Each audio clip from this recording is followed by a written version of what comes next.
di 2,4 juta.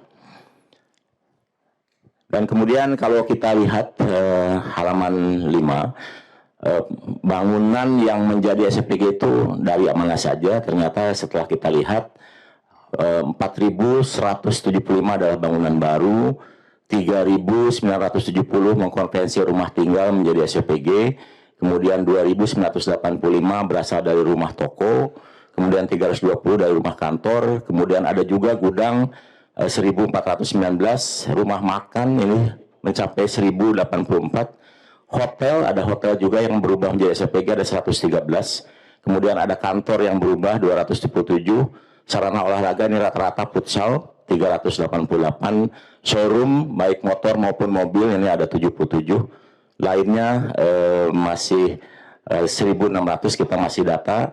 Dan terkait dengan serapan anggaran sampai siang ini kita sudah menyerap 58 triliun atau mencapai 81%.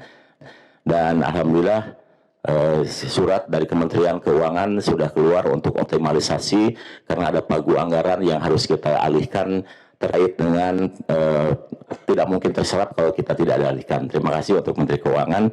Dan selanjutnya terkait dengan kejadian Pak Presiden di halaman 8, di grafik yang atas yang warna merah itu adalah total kejadian per bulan yang terjadi pada program makan bergizi gratis, di mana mulai September meningkat 67 kejadian, kemudian Oktober puncaknya 85, dan kemudian menurun drastis di November ke 40, dan sampai hari ini 15 hari di bulan Desember itu hanya terjadi 4 kejadian. Alhamdulillah sudah jauh menurun.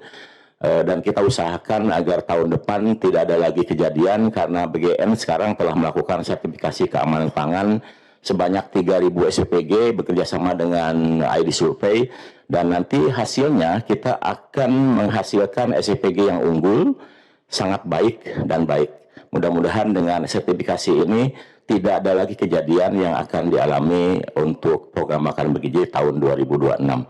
Dan kemudian terkait dengan tanggap bencana di halaman 9, alhamdulillah di Provinsi Aceh ada 109 SPG, di Provinsi Sumatera Utara ada 148 SPG, di Provinsi Sumatera Barat ada 66 SPPG, total 323 SPPG yang dikonversi dari melayani penerima manfaat anak sekolah, ibu hamil menyusui karena terdampak, kemudian melayani pengungsi. Jadi totalnya alhamdulillah sampai sekarang sudah ada 323, dan kita pastikan seluruh virtual account di daerah bencana kita pastikan selalu tersedia uangnya agar bisa tetap melayani pengungsi. Dan kemudian terakhir saya ingin melaporkan terkait dengan kejadian insiden kemarin di mana ada satu mobil pengantaran yang menabrak pagar dan kemudian masuk di SD Cilincing, dan ini disebabkan karena sopir yang utamanya sakit, kemudian jam 3 sopir cadangan ditelepon dan kelihatannya dalam kondisi kurang prima dan tetap bekerja untuk melayani, dan timbul kejadian.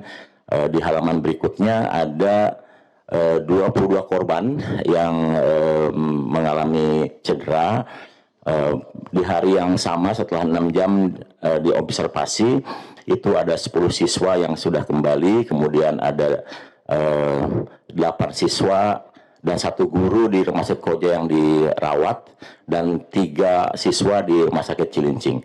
Hari ini tersisa 4 yang dirawat di Rumah Sakit Koja dan 1 yang dirawat di Cilincing dalam keadaan baik.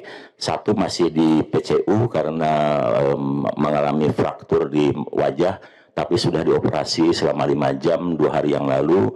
Sekarang dalam proses pemulihan dan ditangani oleh 3 orang dokter spesialis, dari dokter spesialis anak, bedah saraf, dan termasuk juga bedah plastik.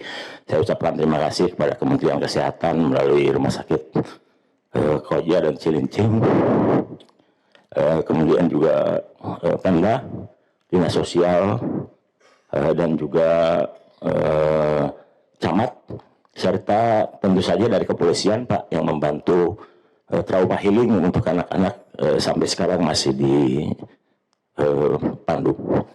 Dan terakhir saya juga ingin menyampaikan bahwa program makan bergizi diperkirakan di akhir Desember ini akan membentuk 19.000 SPPG, dan itu menyangkut 70% penerima manfaat, dan insya Allah akan menggunakan seluruh anggaran yang ada yang sudah diberikan kepada Badan Gizi Nasional.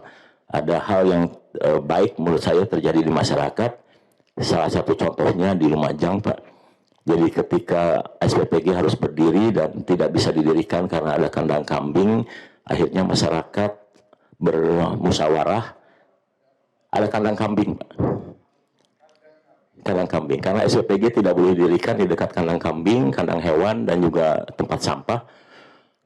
Masyarakat kemudian berembuk di daerah sekitar itu dan kemudian bersedia mengeluarkan biaya untuk memindahkan kandang kambing, Pak. Bukan menolak ke SPPG, karena mereka sudah tahu setiap kali SPPG berdiri maka 50 orang akan bekerja di SPPG, kemudian ada 15 supplier yang bisa memasok bahan baku, dan juga tentu saja petani, peternak, nelayan akan sangat diuntungkan dengan kehadiran SPPG. Dan perlu Pak Presiden dan Bapak Wakil Presiden ketahui, sekarang Badan Gizi bisa menstabilkan harga, Pak. Jadi kalau permintaan akan telur sama ayam terlalu tinggi, kami bisa berikan instruksi kepada SPPG agar menggunakan protein lain. Contohnya bulan ini adalah bulan ikan, maka kita anjurkan agar lebih banyak menggunakan ikan. Dan kemudian ketika harga kentang turun, petani menjerit, kami perintahkan kepada SPPG agar 1 hari dalam 1 minggu memasak kentang. Alhamdulillah harga kentang mulai naik.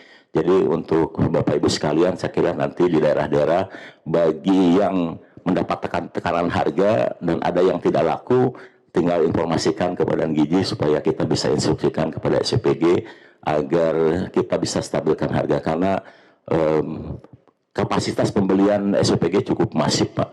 Karena 1 kali masak itu kan butuh 200 kg beras, 350 kg sayur.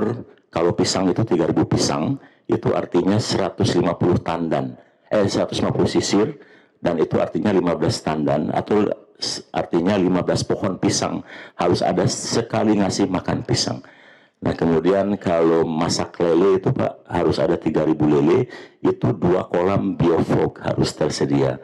Jadi itu betapa masifnya program makan bergizi, dan saya kira sekarang sudah dirasakan oleh masyarakat. Banyak petani-petani, pemuda-pemuda yang sekarang sudah mulai aktif beraktivitas di daerah masing-masing, meningkatkan produktivitas wilayah. Dan kemudian tadi malam saya didatangi oleh satu ahli dari Amerika terkait dengan carbon trading, Pak. Saya juga nggak nyangka ternyata pola yang dikembangkan oleh Badan Gizi terkait dengan locality, dengan ada SPPG dan kemudian ada ahli gizi di setiap SPPG, dan kemudian produknya produk lokal, kesukaan masyarakat lokal, rupanya secara ekosistem itu dinilai termasuk yang menghasilkan carbon footprint rendah, sehingga kemungkinan bisa dimonetize oleh dunia internasional terkait program di Badan Gizi Nasional karena lokalitinya tersebut. Terima kasih, Presiden. Itu yang 3.000 lele sehari, itu 3.000 lele di tiap SPPG. Satu SPPG, Pak.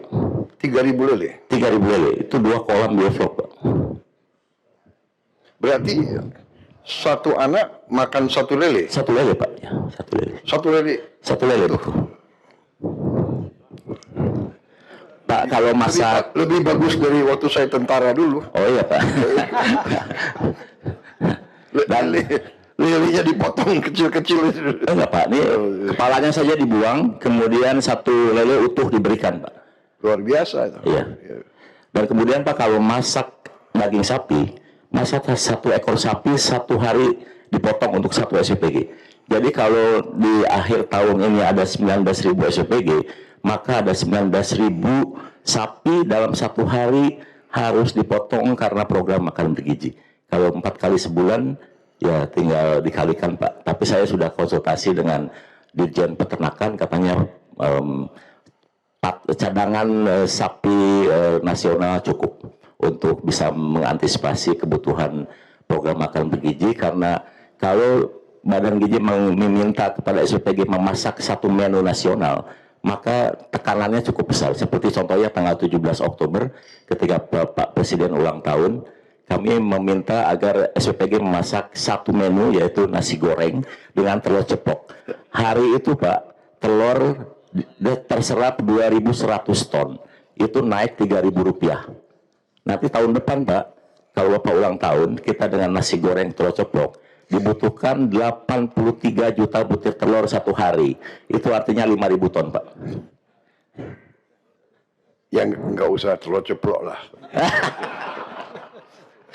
Nasi goreng ikan asin aja. Ya. Baik, terima kasih. BGN. Ada lagi yang mau dilaporkan? Cukup Pak, terima kasih. Terima kasih. Download Metro TV Extend sekarang.